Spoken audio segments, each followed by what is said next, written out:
안녕하십니까. 저는 한국표준과학연구원의 장지호라고 합니다. 먼저 이런 기회를 주신 이승철 교수님 나가셨네요. 소음진동공학회 감사드리고요.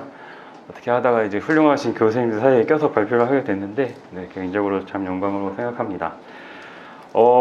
제가 오늘 말씀드릴 내용은 사실 첫 번째 발표 때 이승철 교수님 앞부분에 하셨던 사운드 소스 로컬리제이션 그거의 이제 후속편격입니다. 그래서 그 연구 결과가 있은 다음에 이제 이 뒷페이지인데요. 여기서 포항공대랑 코업을 통해서 좋은 결과를 얻었고요. 이 결과를 가지고 저는 좀 더 깊이 파보고 싶었습니다. 이거는 학계에서만 논문 쓰고 끝날 게 아니라 정말 업계에 한번 나가보자. 이게 진짜 세계에서 제일 좋은 기술인지 한번 보자. 이런 생각으로 했고요. 그래서 실제로 제가 연구원 창업을 했습니다. 작년에. 그래서 지금 한 1년 정도 돼가고 있고 소음진동 쪽에서 굉장히 유명한 해외 기업에다가 저희 기술을 소개를 했습니다. 이제 코로나 시대여서 온라인으로 이렇게 소개를 했었고요. 그래서 그쪽 어레이에다가 이 기술을 집어넣는 그런 테스트 과제를 진행을 하게 됐습니다.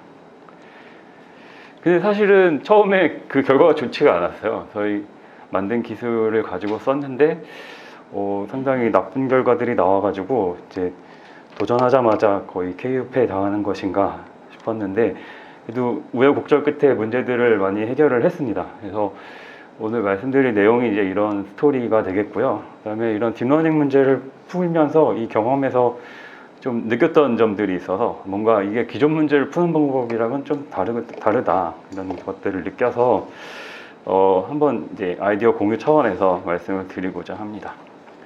전체 발표가 이제 이런 스토리로 구성을 해봤고요. 첫 번째는 포항공대랑 했던 연구들이 이제 어떤 면에서 그렇게 좋은 임프루브먼트가 있었는지 한번 말씀을 드리고요. 그 다음에는 이거를 실제로 실제 적용을 하려고 했을 때 만났던 그런 프랙티컬 이슈들에 대해서 말씀드리도록 하겠습니다. 마지막은 이제 말씀드렸듯이 좀 재미있었던 점들 공유를 드리겠습니다. 그래서 앞서 이승철 교수님께서 자세히 말씀을 해주셔서 좀 제가 편한 상황이 됐는데요. 일단 저희가 푸는 문제를 좀 더 명확히 하고 가겠습니다. 소스 로컬리제이션 문제이긴 한데 박영호 교수님이나 이제 스피치 쪽에서 하시는 그런 바이너럴 로컬리제이션하고는 조금 좀 비슷하면서 차이가 있습니다. 이거는 기계음을 목표로 하다 보니까 훨씬 더 높은 분해능을 필요로 하거든요. 그래서 마이크로폰도 보통 수십 개에서 수백 개 정도를 사용하고 있고요. 그 다음에 장비로 치면은 이제 음영 카메라, 초음파 카메라 이런 장비들과 관련되는 기술이라고 할 수 있겠습니다. 그래서 그 관련된 기존 기술로는 이제 어쿠스틱 홀로그래피가 있고요.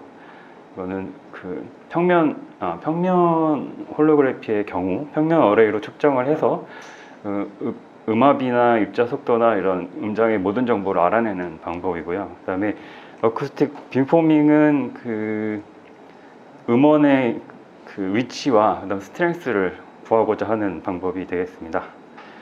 그 다음에 디컨볼루션이라는 방법이 또 있는데 이거는 빔포밍에서 나온 빔포밍 맵의 분해능을 향상시키기 위한 방법인데요. 이게 오늘 발표 드리는 거랑 좀 직접적인 관련이 있어서 좀 더 자세히 설명을 드리고 넘어가도록 하겠습니다. 먼저 이 왼쪽 위에 그림이 빔포밍의 결과인데요. 보시면은 여기는 가운데 99dB가 있고 바깥쪽으로 나가면서 값들이 좀 작아지고 있는데 이제 그러면은 최대 값을 갖는 이 지점에 음원이 있다라고 우리가 판단을 할 수가 있습니다. 근데 보면은 그 주변 값들도 그렇게 작지는 않습니다. 그래서 완만하게 이것들이 떨어지고 있는데 그러면 음원이 두 개가 붙어 있는 경우는 이게 빔 패턴 두 개가 합쳐져 가지고 하나처럼 보일 수가 있거든요. 그래서 그러면 음원 두 개를 따로따로 구별할 수가 없는 문제가 있고 그럼 이거를 구별을 하려면은 이게 dB 값이 굉장히 급격하게 떨어지도록 만들어야 됩니다. 그래서 그런 게 이제 디컨볼루션 방법이라고 할 수 있는데 원리 자체는 이제 굉장히 단순합니다. 이게 값이 떨어지는 패턴이 거의 일정하기 때문에 이론적으로 정해져 있기 때문에 그 패턴을 이용하는 것이고요. 패턴을 포인트 스프레드 펑션이다 이렇게 얘기를 하고 있습니다. 네, 그래서 근데 이거는 반복 연산을 해야 되거든요. 이터레이션을 거쳐야 돼서 여기 그림에서 보시면은 한 번 반복했을 때는 이런 그림, 그다음 1000번 했을 때 이만큼, 5000번 했을 때 이만큼 이렇게 점점 분해능이 좋아지는 것을 보실 수가 있습니다. 네, 이렇게 표현이 된다면 음원이 두 개가 있어도 구분이 되겠죠. 근데 이제 기존의 방법들, 그러니까 딥러닝을 사용하기 전에 이전의 방법들은 대체로 트레이드오프 관계를 가지고 있습니다. 그러니까 성능, 이 분해능을 높이고자 할 때는 이제 반대급부로 다른 특성들이 나빠지게 되는 것이죠. 예를 들어서 빈포밍 방법도 사실 여러 가지가 있는데, 예를 들면 그 성능을 높이기 위해서 어떤 가정을 도입하고요. 가정이 맞을 때는 성능이 좋은데 가정이 틀리면 또 성능이 떨어지게 되고요. 방금 그 디컨볼루션 같은 케이스처럼 성능을 높이고자 하면 또 연산 시간이 늘어나서 이거는 후처리로밖에 사용할 수가 없게 됩니다. 그래서 이거를 이제 딥러닝으로 극복할 수 있느냐, 그것이 이제 저의 주요 관심사였고요. 네, 그래서 그 디컨볼루션이라는 방법을 만약에 딥러닝으로 대체를 하게 되면, 딥러닝은 학습 시간은 오래 걸리지만 인퍼런스는 금방 할 수 있기 때문에 성능이 좋으면서 실시간으로 동작하는 그런 것이 가능할 것이라고 한번 생각을 해봤습니다. 이걸 대체하는 거는 이제 앞서도 보여주셨는데, 빈포밍 맵이 인풋이고 여기서 클린 맵이 아웃풋인 그런 딥러닝 네트워크를 만들어서 훈련을 시켰던 것이고요. 그다음에 예전에 연구에 있었던 하나의 셋업을 그대로 가져와서 테스트를 해봤습니다. 네, 근데 이런 생각을 뭐 저희만 한 건 아니고 또 기존에 연구들이 있었는데, 이 디컨볼루션을 대체하고자 하는 연구들을 대체로 이렇게 묶을 수가 있었습니다. 그리드 베이스 방법이라고 이름을 붙였는데, 이전에 디컨볼루션에서 보면은 이 이미지에서 한 포인트를 잡고 여기에 음원이 있을 때 빈 패턴을 구하거든요. 이걸 이제 포인트 스프레드 펑션 이렇게 얘기를 한다고 말씀을 드렸는데, 이런 식으로 각각의 위치에 음원이 있을 때 빈 패턴을 구하고 해서 이걸로 트레이닝 데이터를 만들게 됩니다. 그래서 딥러닝은 왼쪽으로부터 오른쪽을 구하는 태스크가 되는데, 이렇게 하려고 하다 보니 이제 좀 문제가 있는 거예요. 왜냐하면 딥러닝은 트레이닝 데이터를 굉장히 많이 필요로 하는데, 이렇게 하면 트레이닝 데이터의 개수가 그리드 개수에 의해서 제한이 되게 됩니다.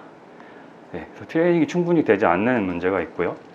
일단 음원이 이 그리드 위에만 위치하다 보니까 실제 데이터에서 그리드 위에 있지 않은 그 음원이 입력으로 들어오면 여기에 대해서는 언신 데이터이기 때문에 네, 그 성능이 떨어질 수밖에 없는 그런 상황이 되는 것이죠.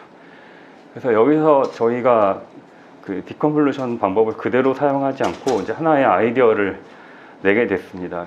저희 타겟 펑션 베이스드 메서드라고 이름을 붙여봤는데, 이거는 그 음원이 그리드 위에 있지 않더라도 그 음원을 표현할 수 있게 타겟을 만든 것입니다. 그래서 그 음원에서부터 픽셀까지의 거리를 R이라고 했을 때 R에 따라서 단조 감소하는 어떤 함수를 그냥 인공적으로 만들어서 이제 타겟으로 만든 것입니다. 이렇게 하다 보니까 그 그리드 위에 있지 않은 그런 음원도 표현을 할 수가 있었고요. 그 다음에 이 그림 자체만으로도 음원이 대략 여기 있겠구나 라고 판단을 할 수가 있고, 그 다음에 이 주변 값들을 같이 사용을 하면 좀 더 정확하게 음원 위치와 스트렝스를 찾아낼 수가 있었습니다. 이러한 아이디어를 가지고 이제 테스트를 해봤는데, 네, 결과적으로 기존 이제 디컨볼루션 방법들하고 비교했을 때 정확도가 10배 이상 빠르면서, 아니죠, 정확도는 10배 이상 좋으면서 연산 시간은 10분의 1 정도밖에 걸리지 않는 그런 결과를 얻었습니다. 그래서 제가 나름대로 생각했을 때는 기존 방법들이 가지고 있는 이 트레이드 오프의 굴레를 벗어난 것 같다, 그렇게 생각을 했고요. 네, 그래서 이제 말씀드린 대로 그 해외 기업과의 과제를 수행을 하게 됐는데, 차이점이 좀 이제 많이 드러나기 시작했습니다. 왜냐면은 페이퍼에서는 굉장히 잘 정의된 조건에서 이 연구를 수행했거든요. 주파수만 하더라도 1K, 2K, 10K 우리가 세 가지를 딱 정해서 이렇게 트레이닝을 했었고요. 그다음에 그 어레이부터 소스까지의 거리도 5m 이렇게 정했었고, 그다음 소스의 개수 최대 개수 3개 뭐 이런 식으로 다 정해놨었는데 사실 리얼 시츄에이션은 어떻게 될지가 알 수가 없습니다. 프리퀀시만 하더라도 가청 주파수 전체를 커버를 해야 될 수가 있고요. 이 사이 간격이 어떻게 될지가 또 알 수가 없습니다. 이게 10Hz 간격일 수도 있고 100Hz 간격일 수도 있는데, 그 회사에서는 한 6,000개의 라인을 요구를 했었어요. 네. 어쨌든 테스트이기 때문에 밑에는 이제 비슷하게 유지를 하기로 했는데, 위에 부분은 저희가 이거 못한다라고 할 수는 없었습니다. 왜냐면은 주파수에 대해서 이 모델이 일반화가 안 된다면 주파수마다 모델이 하나하나 따로 있어야 된다는 얘기가 되고, 그럼 실효성이 너무 떨어지거든요. 그리고 논문 연구에서도 어느 정도 제너럴라이즈가 된다라는 그런 특성을 보았기 때문에 이거는 된다라고 생각하고 이제 시도를 했습니다. 네. 근데 처음 부딪힌 문제가 이제 로우 프리퀀시 문제예요. 그러니까 그 논문 연구에서는 제일 낮은 주파수가 1K였습니다. 근데 여기서는 그거보다 더 낮은 주파수로 막 내려갔었어야 되는 거죠. 낮은 주파수로 가다 보니까 딥러닝 모델이 트레이닝이 안 됩니다. 그 이유는 이제 왼쪽 그림에서 보시면 되는데, 제일 왼쪽이 이제 인풋이고요. 중간이 트루 값이고 정답이고, 제일 오른쪽이 이제 프레딕션 값이고요. 윗줄이 트레이닝, 아랫줄이 밸리데이션이 되겠습니다. 트레이닝은 이제 겨우겨우 비슷하게 따라가는데 밸리데이션은 전혀 엉뚱한 값이 나오는 거고요. 이제 로스 측면에서 봤을 때도 여기 파란색이 트레이닝 로스고 주황색이 밸리데이션 로스입니다. 밸리데이션 로스가 막 이렇게 널뛰기를 하고 불규칙한 형상을 보이고 있는 것이죠. 그래서 이 원인이 무엇인가 두 가지 생각해 볼 수가 있는데요. 첫 번째는 음원 두 개가 굉장히 가까이 붙었을 때입니다. 네, 그럼 이게 두 개인지 하나인지 정말 인풋 데이터 상으로도 차이가 없을 수가 있거든요.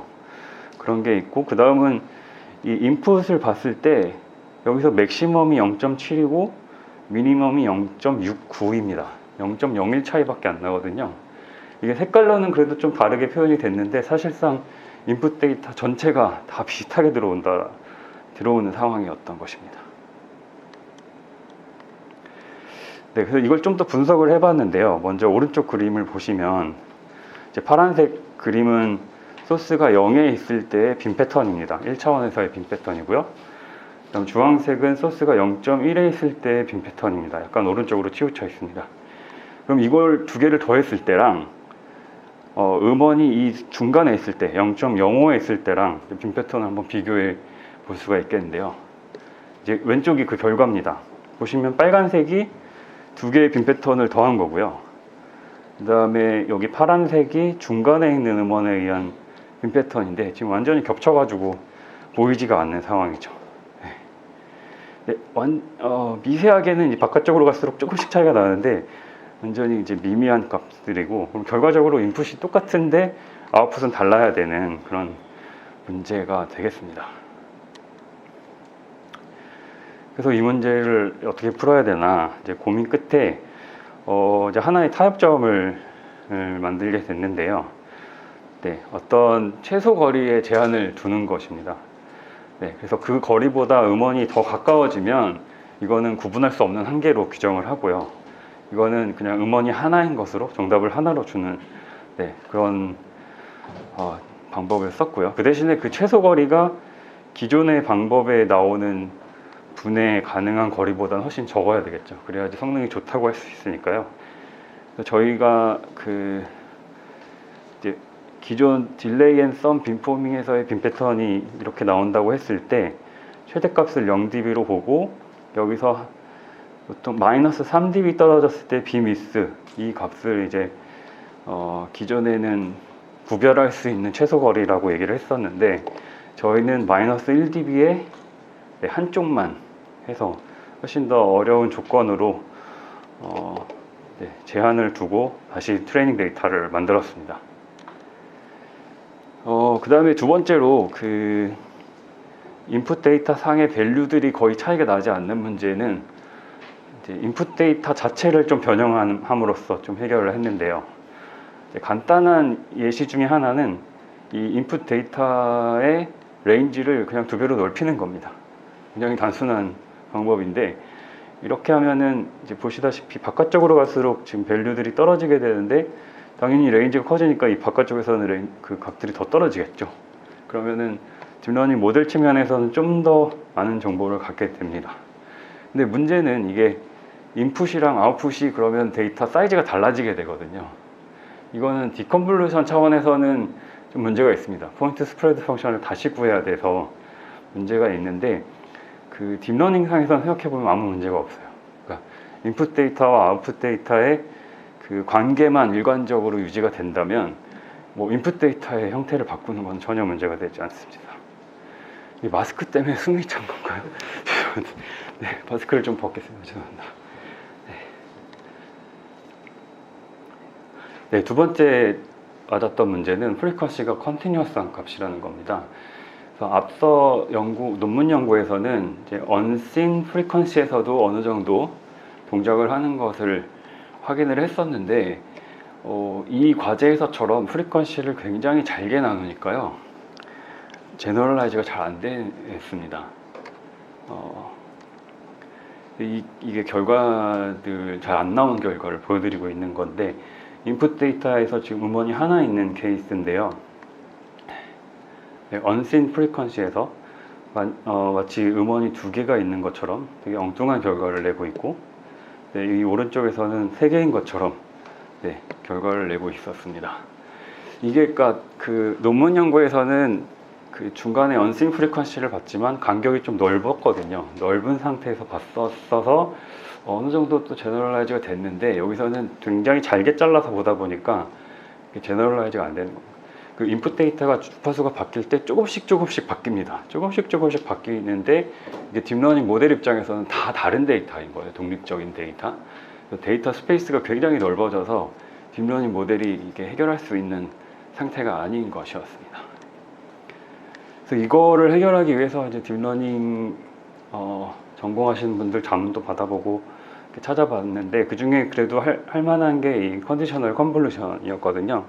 그러니까 기존의 입력 이외에 어디셔널한 정보를 받아서 그거를 트레이닝에 사용하는 것인데요. 여기선 당연히 이제 프리퀀시를 부가적인 정보로 받게 됐었습니다. 이런 방법으로 해서 약간 성능의 향상은 있었는데, 이걸로는 되게 좀 부족했어요. 그러니까 성능 향상이 좀 미미한 상황이었고, 그러면 결과적으로 주파수가 다르지만 어떤 같은 형태의 인풋으로 만들 수 있는 뭔가가 없을까, 그걸 계속 고민을 하다가 결국 찾아냈습니다. 그래서 근데 디테일은 좀 약간 비밀로 하겠습니다. 그래서 성공적인 결과를 얻었고요. 이게 그 결과인데 1K에서의 결과인데요. 1K 주변에 어떤 주파수를 넣어도 거의 비슷한 결과가 나옵니다. 1K에서 앞서 말씀드린 대로 제한 한계가 이제 마이너스 1dB의 비미스가 0.3인 상태인데, 음원 간격이 이 비미스의 1.1배가 되면 조금씩 구별을 하기 시작합니다. 1.2배가 되면 이제 확실히 구별을 하고요. 그래서 이제 이 문제를 해결하고 상당히 좋은 결과를 내기 시작했고요. 그 다음에 또 문제가 있는데, 실험 데이터를 가지고 한번 처리를 해봤습니다. 그러니까 저희 딥러닝 모델은 시뮬레이션 데이터로 학습을 시켰고요. 그다음에 실제 실험실에서 음향 카메라를 가지고 측정한 데이터로 이제 인퍼런스를 또 해봤는데, 이런 상태가 됩니다. 스피커 1번 스피커 하나만 틀었는데요. 보면 프레딕트는 마치 스피커가 3개가 틀어진 것처럼 막 나오고요. 다른 스피커를 켰을 때도 프레딕트 굉장히 괴상하게 나오게 됩니다. 이 문제점은 무엇인가 좀 분석을 해봤는데, 리버버레이션, 그러니까 이게 약간 청취시긴 하지만 그 낮은 주파수에서는 그 흡음이 잘 되지 않는 상황이었거든요. 문제가 있었고, 아니면 모델 디스크리판시 때문일 수도 있는데 스피커가 완전한 전문모는 아니기 때문에 그 차이일 수도 있고, 아니면 음향 카메라의 마이크로폰들끼리의 특성 차이일 수도 있는데, 네, 이것도 분석 결과 네, 리버버레이션이 주 문제였습니다. 그래서 리버버레이션을 해결할 수 있는 조치를 잘 취했더니 이제 이 문제가 해결이 됐고요. 그래서 그 스피커 하나씩 틀 때는 네, 프레딕션이 하나씩 스피커 위치를 잘 찍게 되었습니다. 여기서도 디테일은 약간 생략하도록 하겠습니다. 네, 제가 그 창업을 해가지고요. 제가 영업 비밀은 좀 숨겨야 됩니다. 네, 이제 계속 진행 중인 것들이 있어서, 네, 니어필드, 파필드일 때 또 이 인풋이 달라지게 되는 문제가 있는데, 이것도 현재 하려고 노력하고 있고, 그다음 소스 타입이 달라지는 문제, 실제 점음원이 아니라 이제 디스트리뷰티드 소스들이 있는데, 이거를 해결하는 방법들을 계속 지금 연구 중에 있습니다. 네, 그래서 여기서부터는 좀 이제 브레인스토밍 같은 뭐 그런 거라고 생각해 주시면 되겠는데요. 이제 산업 현장에서 음향 카메라를 많이 쓰느냐 보면 좀 아닌 경우들이 많습니다. 배경 소음이 많아가지고 그것 때문에 원하는 위치를 찾을 수 없는 경우가 있는데요. 그 배경 소음 제거하는 연구들은 많이 진행이 되고 있는데, 보통은 타임 도메인이나 스펙트로그램에서 그게 진행이 됩니다. 근데 이게 스페이스 도메인에서 의외로 쉽게 이 경우에는 해결이 될 수 있는 아이디어가 이제 있었는데요. 배경소음 음원이 만약에 위치가 변하지 않는다, 크게 변하지 않는다라고 하면은 이런 방법을 쓸 수가 있습니다. 자, 예를 들어서 여기 이제 스피커가 두 개가 소리를 내고 있는 상태인데요. 왼쪽 스피커를 배경소음으로 가정을 해보겠습니다. 그러면 이 트레이닝 데이터에서 이거는 계속 기본으로 깔고요. 나머지 음원들을 랜덤으로 위치시켜가면서 트레이닝 데이터를 만듭니다. 예를 들어서 왼쪽 컬럼에서, 이 아래쪽 컬럼에서 배경소음 영향이 여기 있고요. 그다음 다른 음원 위치 아무데나 찍고 이걸로 인풋을 만드는데요. 인풋에는 당연히 이제 배경소음 영향이 있는 상태입니다. 근데 타겟을 이제 이걸 무시하는 타겟을 주는 것이죠. 네, 그런 식으로 왼쪽 배경소음은 다 무시하는 타겟을 만들어서 트레이닝을 시키면 당연히 프레딕션 결과도 이 왼쪽 음원은 무시하는 결과를 내게 됩니다. 이거는 실제 실험 데이터로 테스트를 해본 건데, 왼쪽에 있는 음원을 그냥 무시하게 되는 결과를 가져서, 네, 이것도 배경소음을 의외로 쉽게 제거할 수 있겠다라는, 네, 그런 아이디어가 되겠고요. 타겟맵이라고 하는 개념을 도입하면서 이런 것들이 좀 가능하게 됐고요. 그 다음에 또 그 산업 현장에서 문제가 음원들이 어떤 기계 케이스 안에 들어있는 경우가 많습니다. 그러면은 당연히 그 케이스에 의해서 그 방사 패턴이 달라지니까 음향 카메라 같은 장비를 쓸 수가 없죠. 그래서 이런 경우라고 할 수 있는데, 위와 똑같은 상황인데 이 음파의 전달 경로에 하나의 평판이 장애물로 들어와 있는 겁니다. 그럼 당연히 그 여기서 측정한 신호를 가지고 인풋을 만들면 뭐가 나올지 알 수가 없겠죠. 이제 복잡하게 나오겠죠, 이 장애물에 의해서. 하지만 타겟을 그대로 그냥 이 음원의 위치로 주고 만약에 충분히 학습을 할 수 있다라고 하면 이 트레이닝 네트워크는, 이 딥러닝 네트워크는 이게 있음에도 불구하고 뒤에 음원이 어디 있는지를 찾아내게 될 것입니다. 거기서 더 나아가 만약에 이 플레이트 뒤에 망치가 있는데요. 망치가 플레이트 뒤를 막 때리는 거죠. 그때도 이 방사 패턴이 복잡하니까 인풋이 어떻게 나올지는 또 잘 모르겠는데, 어쨌든 타겟을 망치가 때리는 위치로 우리가 정해주고 이거를 학습을 할 수 있다라고 하면 안 보이지만 어디를 때리는지 알 수 있는 그런 딥러닝 네트워크도 가능할 것 같습니다. 네, 근데 마지막으로 저희가 만든 장비를 좀 보여드리고 싶은데요.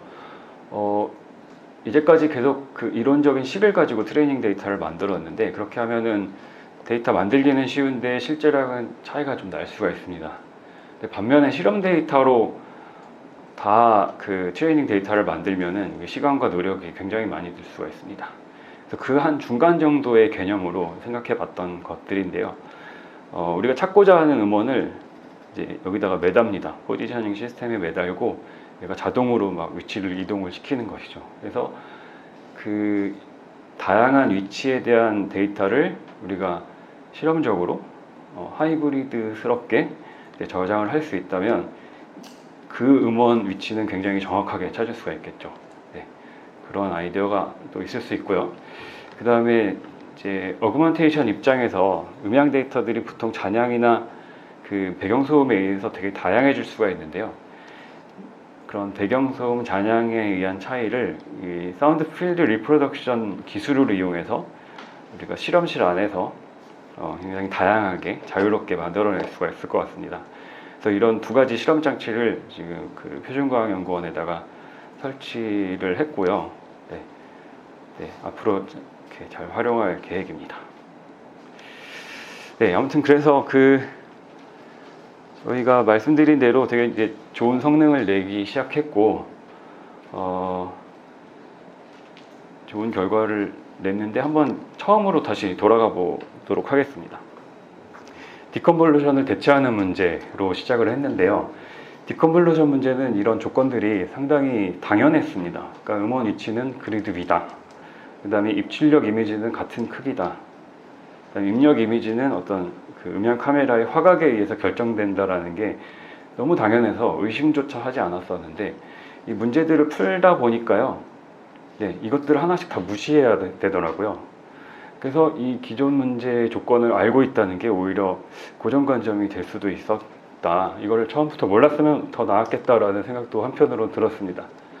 그러면 모르는 게 약인가 하면 또 그렇지는 않았거든요. 저의 경험에서는 well defined 된 문제가 아니라 실제 문제에 있어서는 이게 딥러닝 모델을 어떻게 향상시켜야 되는지 고민이 많이 되는데 결국 그걸 극복할 수 있는 것은 또 도메인 날리지였던 것 같습니다.